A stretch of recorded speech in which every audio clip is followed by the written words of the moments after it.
प्रधानमंत्री नरेंद्र मोदी को भेटिले राज कपूर को परिवार।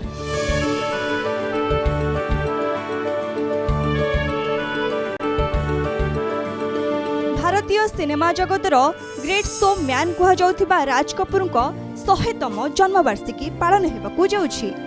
आउ एही राज कपूर को फिल्म फेस्टिवल समारोह रे जोग देबाकू कपूर परिवार मोदी को निमंत्रण करिसेंती, जहार फोटो एबे सोशल मीडिया रे वायरल हेउछि।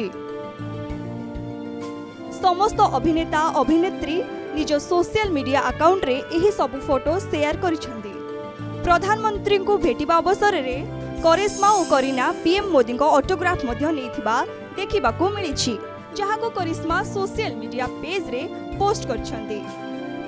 कपूर खानदान रो समस्त सदस्य यथा रणबीर कपूर, आलिया भट्ट, नीतू सिंह, रिधिमा कपूर साहनी, आदर जैन, करीना कपूर खान, सैफ अली खान, करिश्मा कपूर, अरमान जैन एवं तांको पत्नी अनिशा मल्होत्रा एवं अन्य परिवार सदस्य प्रधानमंत्री मोदी को भेटिछंती। 100तम जन्मवार्षिकी रे राज कपूर चलचित्र महोत्सव आयोजन करेजिबो। पीएम मोदी निश्चित भावे आसबे बोली परिवार समस्त सदस्य आशा प्रकट करिसेंती। डिसेंबर 14 रे चलचित्र निर्माता तथा अभिनेता राज कपूर को 100तम जन्मवार्षिकी पालन करने पीवीआर आइनॉक्स लिमिटेड एवं फिल्म हेरिटेज फाउंडेशन चलचित्र महोत्सव आयोजन करुछि।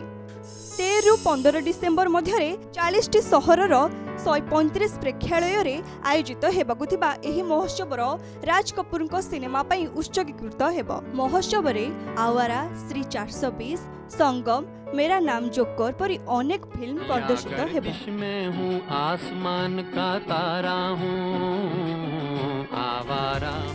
राज कपूर को पद्मभूषण एवं सम्मानजनक दादा साहेब फाल्के पुरस्कार प्रदान करा जायछि। कपूर परिवार एवं हिंदी सिनेमा पई एहा एक उत्सवर समय, कारण राज कपूर को 100 वर्ष पूर्ण हेउछि।